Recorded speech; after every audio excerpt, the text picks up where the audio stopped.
Dr.M.G.R.Educational and Research Institute, University, Madras, Chennai.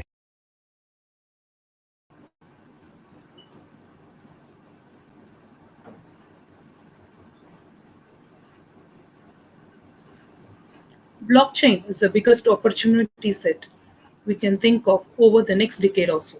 A famous quote by Bob Greifeld, NASDAQ Chief Executive. A warm welcome to the chief guest of today's event, Mr. Sathish Gunasekaran, Lead Engineer, R&D, VH and VR Systems Pvt Ltd, IIT Madras, Research Park, Chennai, and to all the academicians, faculty members, scholars, and students of various other institutions across the globe. Today we have with us on the studio Dr. A.R. Arunachalam, HOD, Department of CS, Phase 2 Campus of Dr.M.G.R.Educational and Research Institute, Chennai. I am Gayatri Ramanakumar, Assistant Professor, Department of CSE, Dr.M.G.R.Educational and Research Institute, will be hosting today's event. The invention of the blockchain for Bitcoin made it the first digital currency to solve the double spending problem without the need of a trusted authority or central server. The Bitcoin design has inspired other applications and blockchains that are readable by the public and are widely used by the cryptocurrencies. The blockchain is considered as a type of payment rail. Now, I would like to invite Dr. A.R. Arunachalam, HOD, Department of CSE, Phase 2, Dr.M.G.R.Educational and Research Institute, to welcome the gathering. Yeah. So, thank you, ma'am. Very good morning to one and all present here. On behalf of the Department of Computer Science, Dr.M.G.R.Educational Research Institute, Adayalampattu Phase 2 Campus, I would like to welcome you all to this national level webinar on blockchain technology, concepts, security, and real-time applications. To start with, I wholeheartedly thank our Honorable President Engineer A.C. Sarun Kumar sir for giving us the approval to conduct this national level webinar. And I really thank him for his enormous support towards conducting a lot of online activities. I'm very proud to say that this is the 13th event we have been conducting online, especially this particular semester. And especially this is the 4th event which has been focused towards especially our first year BSc Computer Science students. First of all, I would like to welcome the speaker of today's event, Mr. Sathish Gunasekaran, who's a lead engineer R&D at VH and VR Systems Pvt Ltd, IIT Madras Research Park. So he has done his post-graduation at IIT Madras, and now he has been working for a company called VH and VR Systems Pvt Ltd, located at IIT Madras Research Park. So he has a vast experience, especially in this particular area, and I really thank him for accepting our invite to take this wonderful session today. So last but not the least, I would like to welcome all the other dignitaries, deans, HODs, faculty members, students, and especially the first year BSc Computer Science students who have joined with us today to watch this national level webinar. As you all know, blockchain is one of the important technology now, where it keeps on recording information in such a way that it is always difficult to change or maybe hack or maybe cheat the system.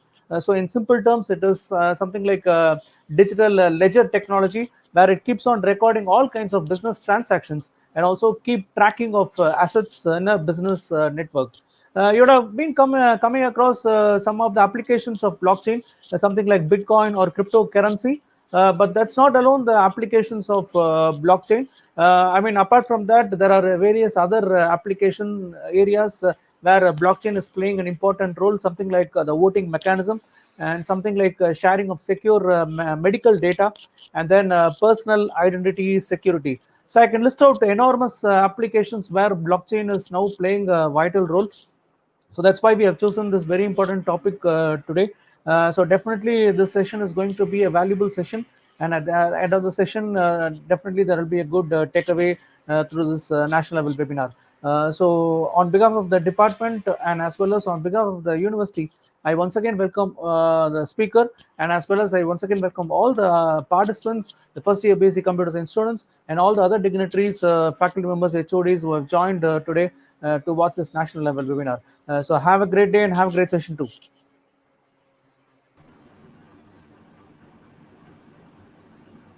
Thank you so much, sir. It's my privilege to introduce about the speaker of today's event, Mr. Sathish Gunasekaran. About his educational qualification, He completed his BSc Mathematics from Government Arts and Science College, MSc Mathematics in Pondicherry University, and MTech Industrial Mathematics and Scientific Computing in Indian Institute of Technology, Madras. About his work experience, he worked in BlueSync Automation Private Limited as a software developer from August 2015 to May 2016.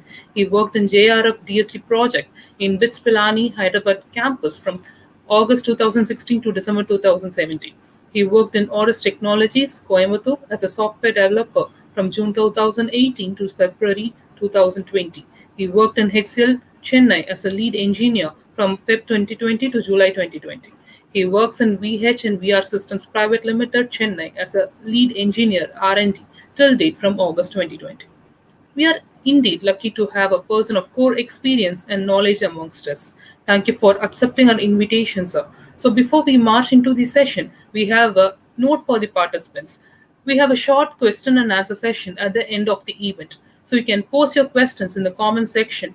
Regarding the feedback form is available in the description box. It will be active from 12 p.m. to 2 p.m. I repeat, the feedback form is available in the description box. It will be active from 12 p.m. to 2 p.m. And regarding the certificates, it will reach you by a maximum of 3 days. Without any further delay, may I request Mr. Sathish Gunasekaran to please take over the session and enrich us with his knowledge. Yeah. Thanks for the opportunity provided by M.G.R. University. Thanks for Arunachalam sir once again for this invitation, and for Gayatri ma'am to give a valuable introduction. So without delay, I'll just thanks for all the participants. I'll just start with the direct presentation. So I'll just share my screen and start the presentation.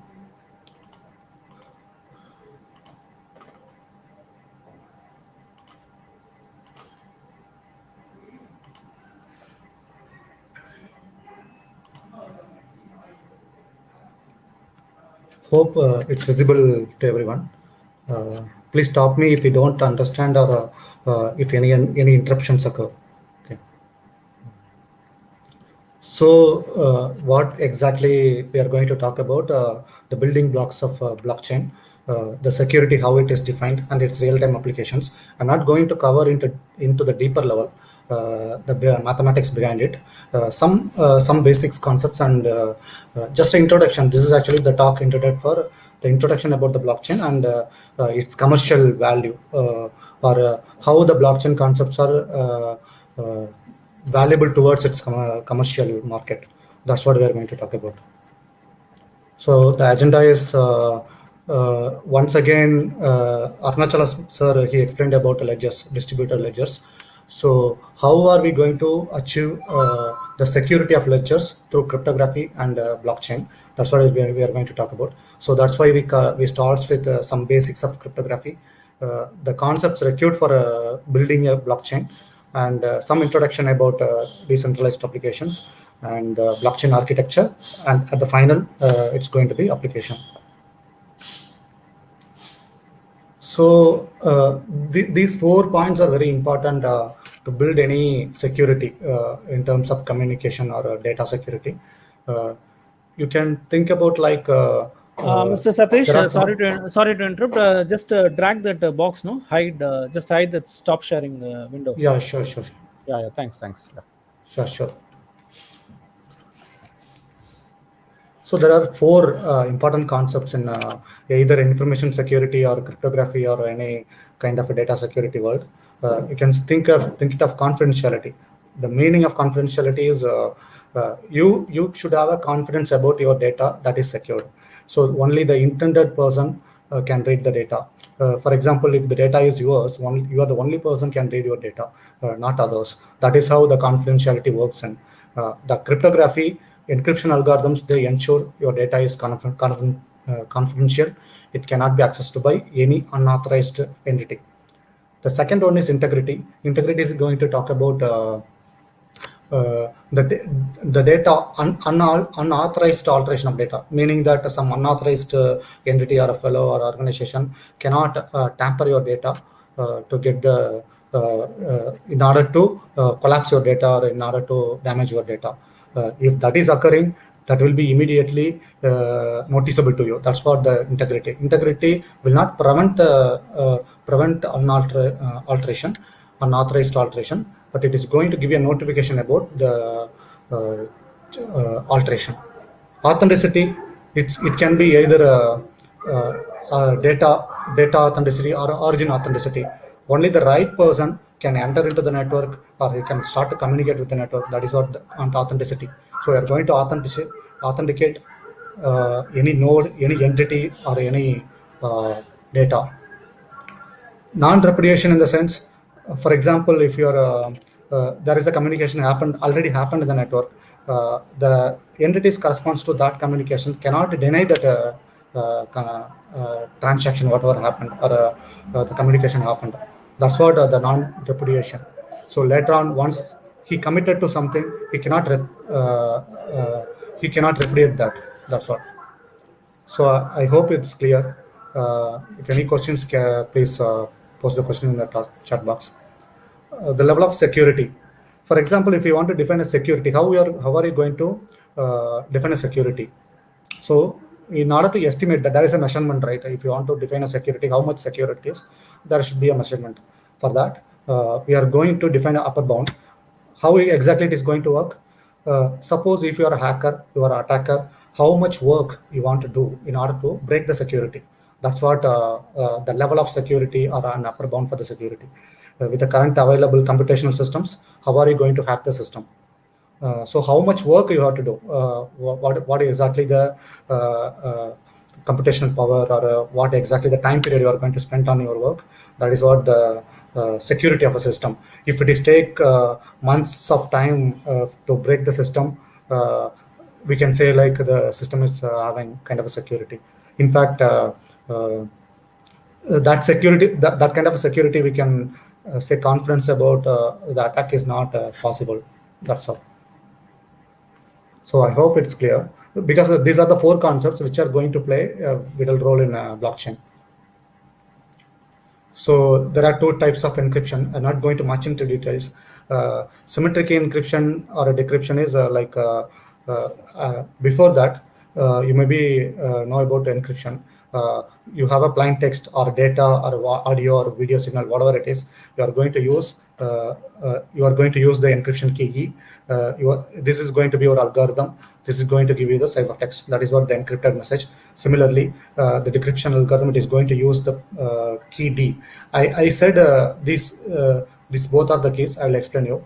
Then it is going to give back to you plain text. So symmetric key encryption or decryption is mostly people used to say both the keys are same. The keys used for encryption and decryption. For example, here E and D, they are going to be same. That's what symmetric algorithm. Usually the people say. What I can say, the exact definition is it is computationally easy to recover the key. Suppose, for example, if you know E, you can recover D in a polynomial time, or in with the available computational resources, you can get the key D easily. That's what the symmetric algorithm. Asymmetric is just vice versa. It's opposite of that actually.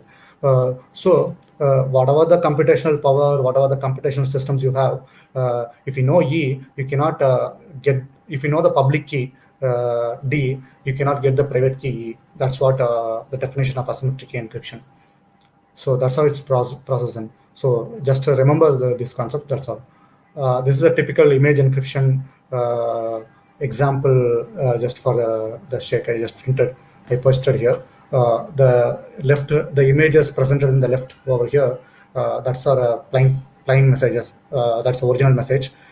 Inside, what are the presented in the middle, those are all encrypted images. You cannot gather any information from the different pics provided here.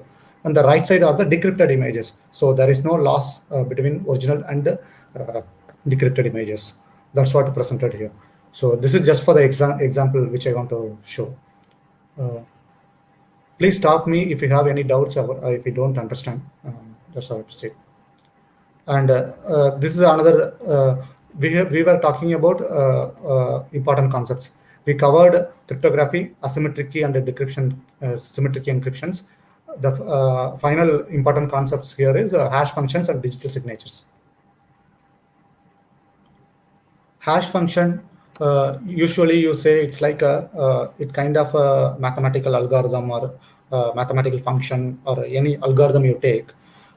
You provide any message of length, variable length. It may be kind of a bigger one. You feed into the hash function, it is going to give you some fixed hash value. So it has some certain properties. What are the properties? Whatever the data you give, it is going to give you the fixed length. That is what called compression. You may be aware of compression methods. So you give, you provide whatever the variable length message. It may be like 1,000 bits. You are going to feed into the hash function. It is going to give some hash value of fixed length. That's all. It's a basic concept. Nothing else more. Ease of computation. The hash function should be computationally easy to compute. So the implementation should give you faster results of the hash value. It should not take more time to compute the hash value. That's what the another second property. Third property, one way. If you compute the hash function, for example, I'm giving you the hash value, it should be computationally difficult to recover the original message M. For example, if I'm giving you the hash value, take it here, I'm giving you h of x on hash value. It should be very difficult to reverse the operation. That's what it's a layman way of saying difficult, but I want to say that it is computationally infeasible. You use your computer, whatever the computer you have, you cannot recover back the original plain text, whatever given. It should be one way. That's what it says. Collision resistant. It's like for any two values, you should not get the same hash value. For example, x1, John Smith is one man, Sandra D is another name. You are feeding into the hash function. You should not get the same hash value. That can occur with a very low probability. It should not be occur frequently. So it should have very, very, very low probability. That is what the collision. You give two different names, you get the same hash value. That is going to be your collision because you are going to collide with the same hash value. That should occur with a very, very, very low probability. That's what these are the four properties of hash function. These are all going to play the vital role. One important point here to note down here is it is irreversible. Once you computed the hash value, you cannot get the original message. That's what you want to remember. That's a very important concept. At the end, digital signature. So what exactly it's going to be? You have a data. You know about documents, right? Like any document you have a content of the document. At the end, you are going to sign it. Why? Because you are going to agree upon whatever the data you have that is original, that is not tampered or something like that. You are giving the assurity that I'm going to give a signature. The digital signature going to that is actually the digitalized version. Sorry. That is actually the digitalized version of our physical document. That is what. So your data is going to be here. For example, here it can be like anything. Your agreement, whatever the agreement you are going to put, or whatever the message you want to send it to someone, whatever the data, you are going to apply the hash of it. You just apply the hash function. You get the hash value. That's what the hash value. Then you are going to use your private key. What are the private key? There are two keys I was talking about, private keys and public key. Public key is publicly available.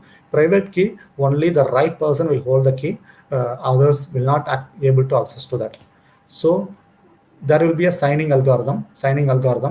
Use your private key over this hash function. You apply that, then you are going to get the digital signature.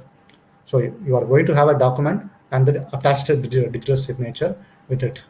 So it is going to, what exactly the hash function? Hash function has one property actually. Suppose this is the data, this is the hash value. I'm going to tamper only one bit value here. For example, one character or one bit, whatever it is, I'm going to change it here. You apply the hash function, you get the hash value. This is completely going to be different from, for the one bit change, it is going to reflect a huge change in the hash value. That's what it has the property. So if anyone tampers the data here, it is going to define, it is going to reflect it in the digital signature you are going to create. So digital signature, it is going to have your private key and the hash value feed into the digital signature algorithm. You are going to get the digital signature attached with the data. If you change the data, that is going to be reflected in the that there will be collision occur during the how it is going to. First of all, you are going to send the digitally signed document to the other end over the network. They receive the document. They use the signing algorithm. It is called encryption. Once again, they apply the decryption over the digital signature, whatever here. This is a data. This is a digital signature. You can think it of as a barcode. This is a data.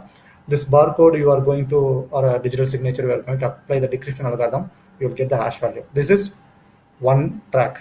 The another track is through the data, you are going to apply the hash function, hash function. You are going to get the hash value. Just match it if they are same. If any bit over here is tampered, then it is going to reflected in the hash value. Then this hash is going to be it is not going to match. It is going to reject the signature if anything is tampered here. If nothing tampered, then they are going to match and validate the signature. Okay, the document is not tampered along the way. That's what the concept. So what is the thing we are getting? We are actually, the digital signature is going to ensure that your data is not tampered. It maintains integrity. So only one thing I want to say, encryption algorithms are going to provide you confidentiality. No one can read your data. Integrity, that is provided by digital signatures. And authenticity, that is also that would be provided by digital signatures, or probably you are going to that is provided by your public key or a private key. Non-repudiation, later on, definitely once you communicated, you cannot deny that is not communicated by me, because you are going to attach your signature on the bottom of the data. So these are the four. So the three concepts are going to be achieved through integrity, authenticity, non-repudiation. Those are going to be achieved by digital signatures. Confidentiality is going to achieved by encryption and decryption algorithms. So that is how we collect all these concepts. So this is just like a typical network example. You have a header payload, and you are going to apply the signature over. This is your data. You are going to digitally sign that. That is going to be the signature. This is just for the example I have taken here. So remember all these concepts. Now we are going to decentralized applications. So if you take any of the current network system available right now, they are going to be centralized. They are right now available system. For example, if you are visiting a Google server, or you are searching for some URL, whatever it is going to be, it is going to be the centralized one. But the decentralized network, instead of having a single server, you will have multiple servers placed here. So that is what going to be the decentralized network. So here, instead of, you can just assume that instead of, there is a central authority who is actually going to control the data. They are going to have control the data. You are going to access it. That's what the centralized network system. But again, here in the decentralized network system, you are going to have multiple servers. There, everyone have access of the data. It is going to be decentralized. It is not going to be centralized. No central authority or a node can control or hold the data. So here you can see in the centralized, you are physically storing the data inside the network, inside the server, in one physical server, or one centralized authority is going to control the data. In that case, you can ensure the security by encrypting them, or giving some additional security to them. But here it is going to be distributed across multiple nodes. So it is very difficult to maintain the security. That is where the blockchain comes into the part. There is a difference between decentralized network and blockchain. Decentralized network, that is actually going to store your data in multiple nodes. But in the blockchain, it is going to provide the security for the decentralized network. That's how it's it differentiated.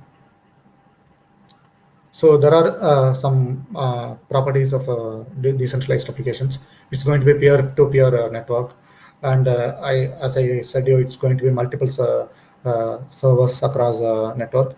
There are many open source codes available, and there are like peer-to-peer in this. Multiple entries are going to store and process the data. You can access your data from the multiple nodes, and no single point of failure.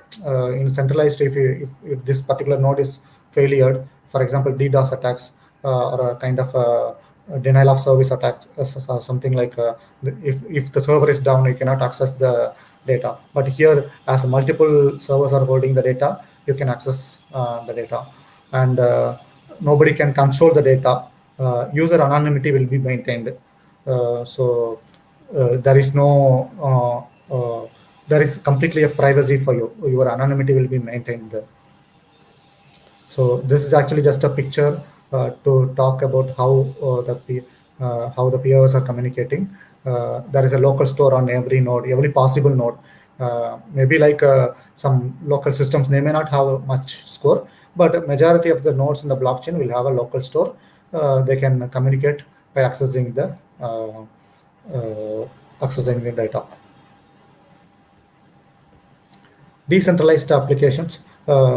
So challenges. What are the challenges we are going to build decentralized application? Verification of a user identification. How are we going to verify the user? And prevention from peers doing invalid changes. Suppose if multiple nodes are holding the data, they can tamper the data and they can prove later on that this is my original data. Whatever you have, it is not the original data.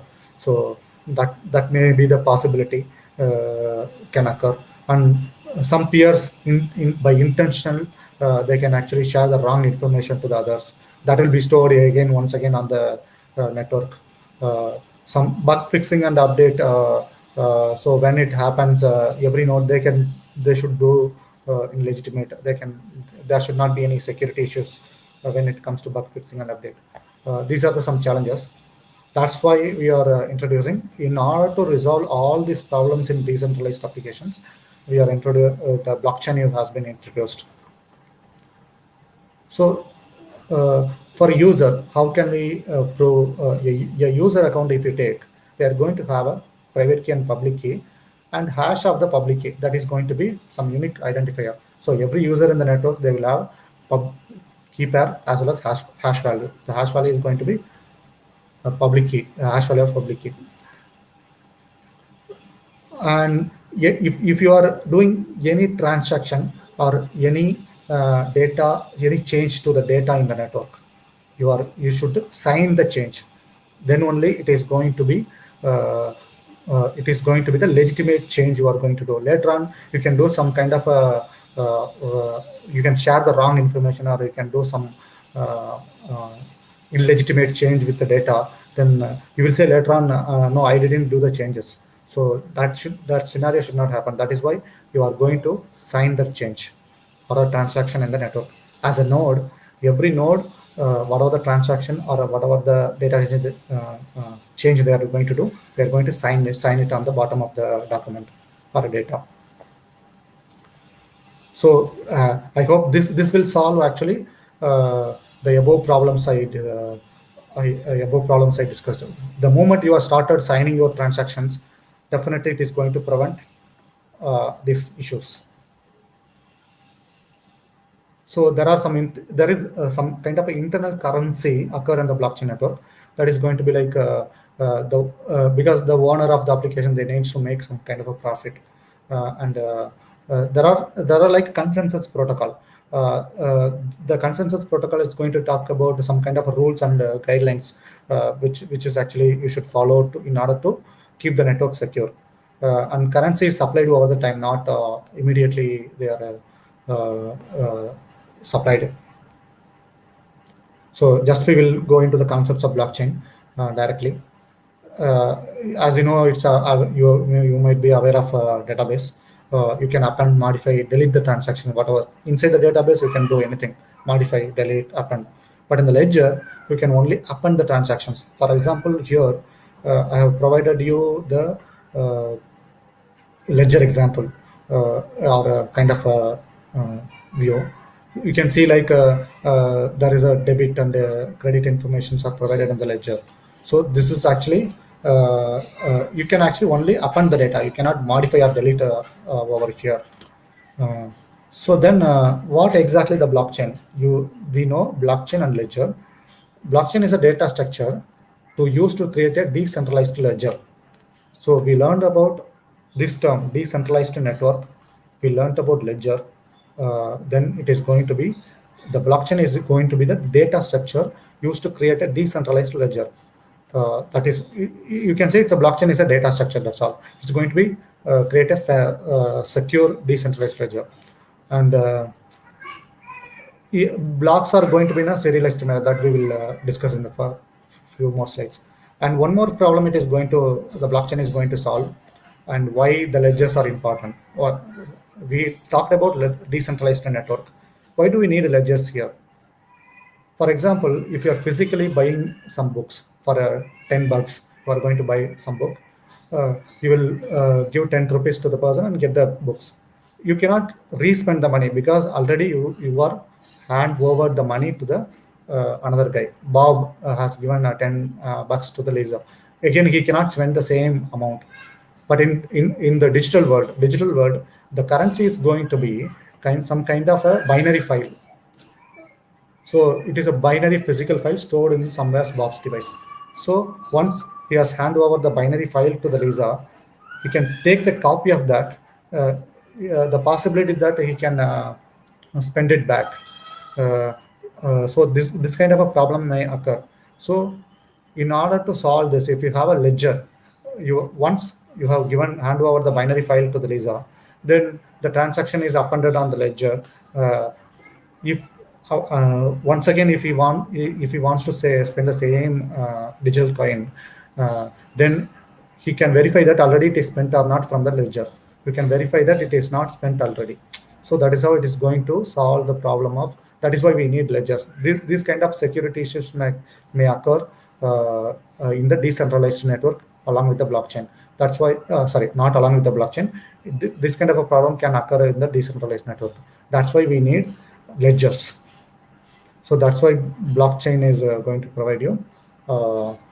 It is going to provide you the data structure to maintain the ledger. A block structure, for example, how the ledgers are going to be created in the blockchain. Suppose any transaction here, they are going to represented in a block. You collect some frequent of data transactions and put it on the block and sign over it, digitally sign it. This is actually just a simple picture. I'll explain you further details. So initially, the transactions, any transaction, any change or any data transfer, whatever you are doing, you are going to consider as a transaction here. From A to B, from where to where to you are doing. So B's address will be stored here. You sign over the change or a transaction, whatever you are doing it, digitally sign them, and provide the signature. And you can use the public key to verify that. So this is actually the one particular transaction have all these details, not the private key. These details, what are the inside the box. Private key you are going to use for sign. Public key you are going to verify it. Okay, so because it's a public key, it's available to anyone. They can verify the signature. Private key, only the right person. It's A's private key, so he is going to transfer the data from A to B. So he is going to sign using the private key. So this is what is going to be the transaction. You collect all these transactions. You make a pointer. Pointer is going to be your between your B's address and B's public key. This like some informations are plugged from here, and the transactions are collected here for some period of time. In Bitcoin, in Ethereum, it's going to be some few seconds. So you collect all the transactions. You make a transactions here. Compute the Merkle hash. The second step would be you collect all the transactions for some period of time. You compute the Merkle hash. This is going to be hash of transaction A, hash of transaction B. Once again, you compute one more layer of hashes, and you are going to be the root will be the Merkle root. So it's going to be the Merkle hash here. You collected some transactions, and you are going to place the timestamp over here, and this is going to be one block. This is this entire information is going to be one block. This is actually the serial of blocks. The block is going to contain all this information. The previous block hash value, it is going to be pasted over here. And there is a nonce value. Nonce is nothing but a random number. There are version infos. They all are presented over inside the block. So you can see that transactions, all this information. You are going to solve some kind of a problem. Why? Because you need to compute the hash value with some certain properties. There is a proof of hash, like so over this data you can compute the hash value and digitally sign it. You can say this is my block, but what exactly the blockchain going to force you? You have to solve the puzzle to make the hash value. For example, you take Merkle hash, all this data, compute the hash value. The hash value should have some properties. For example, I can say 17 leading zeros in the hash. So you can compute the hash value. It may not have the 17 leading zeros in the hash bits. So once again, you need to change this nonce value. Frequently change the nonce value in order to get a certain type of hash value, so that it will take some time to compute that kind of hash value. That is called mining. So you need to change this nonce value frequently. You compute the hash value with some certain property, whatever defined by this policy, proof of work hash. So they will decide what kind of a hash you have to create it. So you will change the nonce value, you get the hash value. Then the moment you are succeeded, you mined the block, you are going to insert into the blockchain.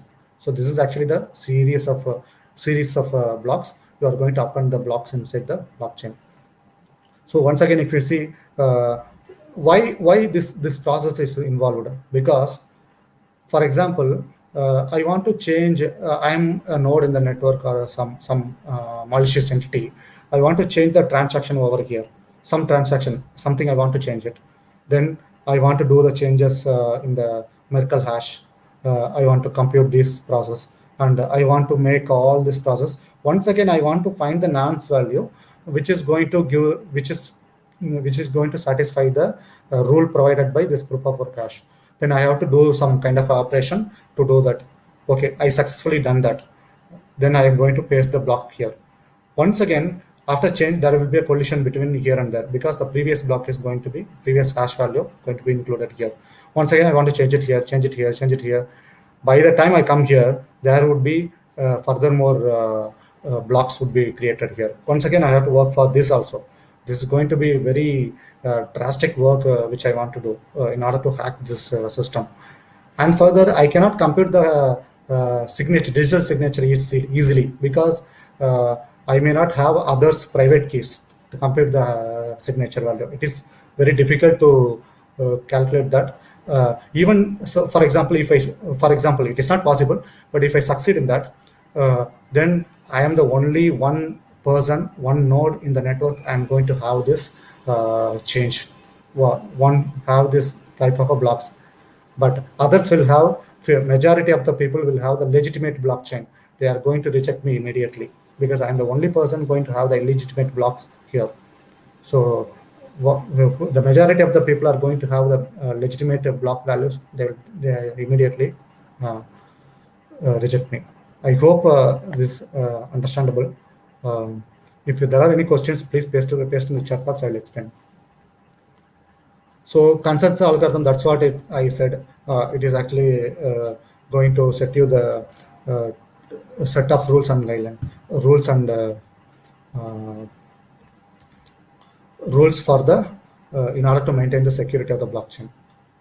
For example, here, what is the puzzle you want to solve it? That is one of the rule. At the last part, we are going to discuss about some applications of cryptography. As you know, all about Bitcoin. It is going to be it is actually the virtual currency in the network. It is decentralized in nature. There are transparent ledgers maintained in the network. There are no. What are the advantages? You cannot do any fraudulent activities, as we discussed. The integrity of the data or identity will be maintained. You are not going to reveal any of your information on the Bitcoin. That's why you actually have the anonymity in the Bitcoin network. nobody knows who is transferring to who, what is the amount. The second, one of the concept here is, one of the application of blockchain here is smart contracts. They are actually the typical physical contracts, right? Between you and me, I have some kind of a contract to be maintained. So the contract can be written as a source code, and then it can be integrated with the blockchain if some with some kind of a set of rules and guidelines. If I'm ignoring the rules or whatever the possibilities provided there, the blockchain will immediately indicate you through the illegitimate change whatever I did towards the contract. So that's how the smart contract and blockchain, they are going to be communicated. So this kind of a smart contracts can be applicable to any of the physical world contracts that can be maintained. That's one of the application. The third one is going to be supply chain. When you have a supply chain in any of the industry, you are going to have a brokers, raw material providers. They are all. It is going to be take months of time, or end-to-end visibility probably very small. In that cases, you are going to have like many payments and invoices. This all the information, transaction changes, whatever it is, it can be maintained by blockchain. Any illegitimate changes can be monitored through that. So it can actually, as you are going to maintain through smart contracts, it is going to be very faster. Tracking would be very faster. And it is going to be like once again in the supply chain, how you can actually implement sensors, motion sensors, GPS, temperature sensors. They will provide you the information that will be stored on the blockchain in the supply chain department. And for the automotive vehicles, you can have like a many IoT enabled sensors between the vehicles that is going to give you the information. For example, some of the application, automated fuel payment. If you're having a low fuel, then it is going to pay for you in automatic. The payment can be current practical payment, but the automated process probably will be in the blockchain. Autonomous cars, they are going to communicate through blockchain, and smart parking, automated traffic control. There are many applications. And storing the sensitive information. For example, biometrics, voice recognition, facial recognition, all this data, they are very sensitive. Even a 1-bit change can make a drastic security breach. So that is going to be saved through blockchain. And pharma industry, as usual, they have their own supply chain, developing drugs, manufacturing and distributing drugs, and they have clinical trials also. All the process, payment process, user access, the drugs, the medical data, whatever it is going to be secured through blockchain. And there are some few more applications like a AA coin. This is actually the portion how the blockchain and the AA both are integrated themselves. For example, AI used to observe the pattern or models, like they are going to model any of the behaviors in the physical world. They have multiple applications, as you know. So they are going to, in any Bitcoin network or any currency network, they are going to observe the trade patterns, and AI is going to help you investors to build some wealth on the blockchain itself. It is going to observe the pattern and behaviors of the blockchain network, and it is going to give the feedback at what time period you can invest and how much you can invest. These are the information will be provided by the AI applications.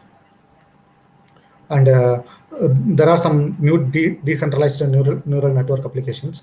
It is actually the cloud computing platform, AI computing platform. So it is also the decentralized platform. They are using the concept of decentralized neural network. So this is how it's going to be integrated with blockchain. I'm not going to more into the details of neural network and all. I just want to give the flavor. That's all. Once again, the cyber security that is going to achieve through AI and the blockchain. For example, intrusion detection systems, there are some agents which are going to monitor your system and going to give you the feedback. The feedbacks will be monitored by blockchain. The behavioral patterns of the network will be analyzed by AI. They are going to integrate themselves to give the potential security. There are some blockchain-based browsers. They are actually current browsers. If you see, they are actually centralized. They are going to visit any server, physical server, any centralized server, in order to give you the data. There are people like there are browsers like Brave and Blockchain Explorer. They are like going to save the data in a distributed network and going to provide you the data once you search for the data. They will be like right now the data provided by them are very limited. They have like they have kind of a transaction data and some limited data is available. But there are some companies and projects, they are trying to evolve into the real browsers for the real search applications. That's all for now. There are some references. So thanks for giving this opportunity to talk. If there are any questions, please proceed. I don't want to take more time. Yeah.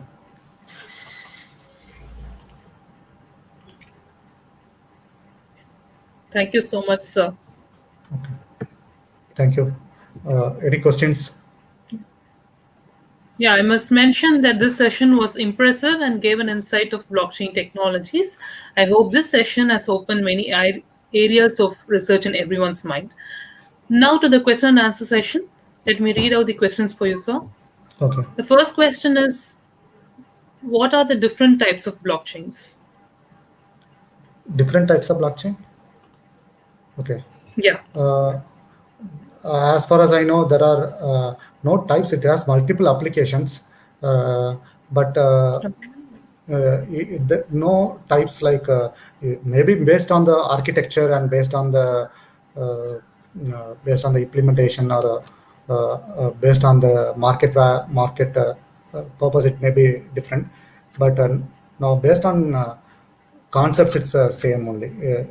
I think it doesn't have any types. Okay. And the next There are question is it applications. possible? Yeah. Yeah, there are multiple Yeah. applications it has. Yeah. Yes. Is it possible to modify the data once it is written in a block? It's computationally infeasible, I can say. I cannot say it is impossible. With available resources, whatever you have right now, you cannot tamper the data, as you explained. Like I can show you.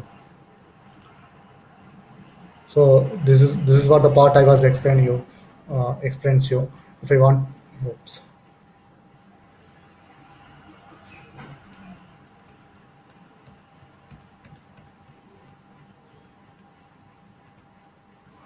Creating one block itself is a very difficult task. That is actually mining process.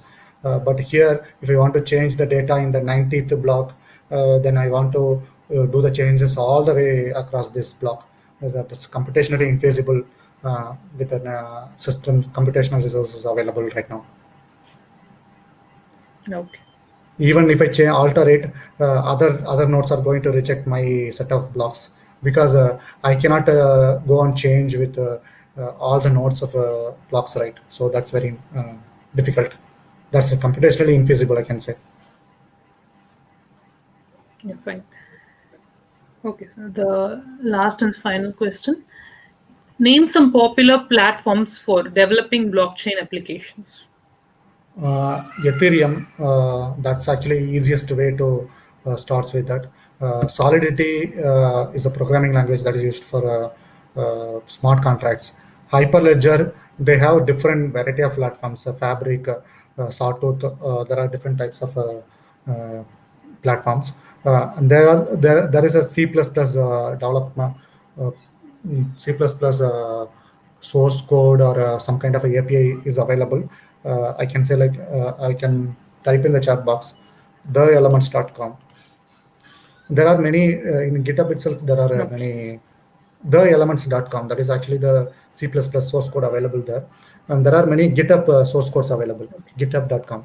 They can visit and get the source codes. But best way to start with blockchain is starts with Ethereum and Hyperledger.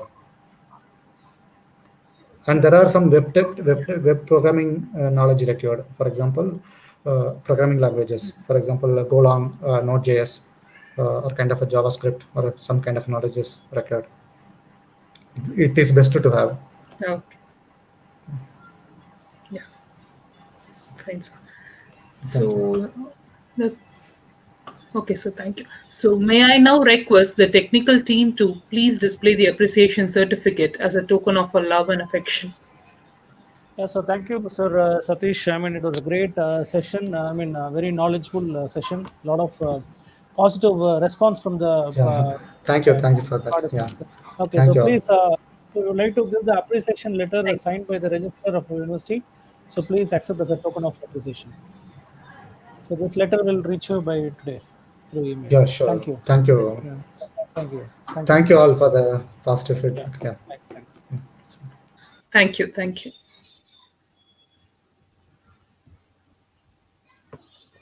May I now request Mrs. V. Vijayalakshmi, Assistant Professor, Department of CSE, Dr.M.G.R.Educational and Research Institute, to deliver the vote of thanks.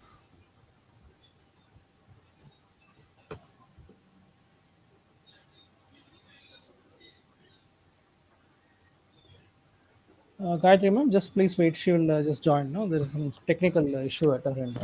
Please.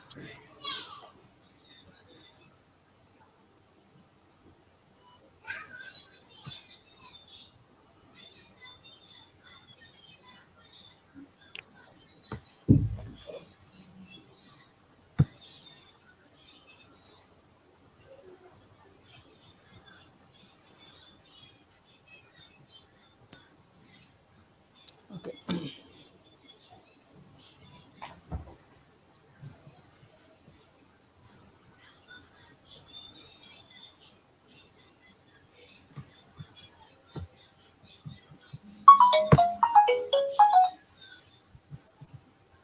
Okay, I think she's having some technical problems. So let me read out. Yeah. So it's my pleasure to propose the vote of thanks for this national webinar on blockchain technology, concept security, and real-time applications. So first of all, I would like to extend my gratitude towards our Honorable President Engineer A.C. Sarma sir for accepting our request to conduct this event in a grand manner. I am also very grateful to our Vice Chancellor, Dr. S. Geeta Lakshmi ma'am, our Provost, Dr. G. Gopalakrishnan sir, and our Registrar, Dr. C. B. Palnivelu sir, for the tremendous guidance and motivation. So a special thanks to Dr. Malini Pandey ma'am, Joint Register HNS, then Dr. S. Ramalingam sir, Joint Register Phase 2, and then Dr. S. Manivanan sir, Dean of Phase 2, and as well as Dr. V. N. Rajavarman sir, who is the Deputy Dean of Phase 2, for being the pillar of support. So I would like to thank my team, Mrs. Gayatri, Assistant Professor, Computer Science Department, for coordinating this event successfully. And also I would like to thank the other members of my team, especially Vijay Lakshmi ma'am, for coordinating this event. So I would like to thank our beloved speaker, Mr. Sathish Gunasekaran, who is a lead engineer R&D, VH and VR Systems Pvt Ltd, IIT Madras Research Park, wholeheartedly for accepting our invitation at such a short notice and deciding to support us even during this crisis. So it was really a knowledgeable and enriching session. So I would like to say a big thank you to all the faculty members and all the other participants for joining us from all over the world. So we are excited to see the enthusiasm you all have shown.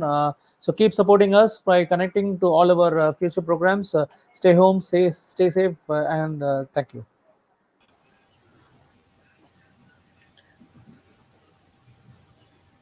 Thank you, sir. For the participants, please do not forget to fill up the feedback form. The certificate will reach you by a maximum of 3 days. You'll definitely receive the certificates once you fill up the feedback form. I see in the comment section asking for the presentation. We have it in our policy. The speaker's presentation is not shared, but this video is available in our YouTube channel. The name of the YouTube channel is Dr.M.G.R. University Phase 2 Digital Learning. I repeat, the name of the YouTube channel is Dr.M.G.R. University Phase 2 Digital Learning.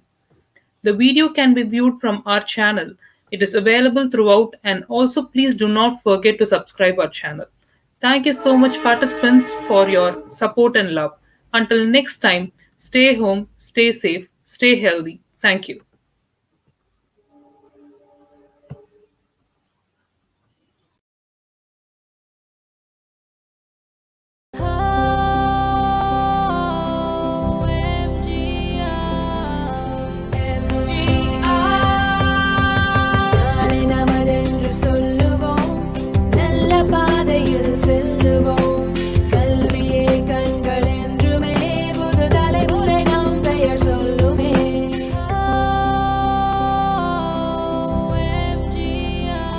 Dr.M.G.R.Educational and Research Institute, University, Madras, Chennai.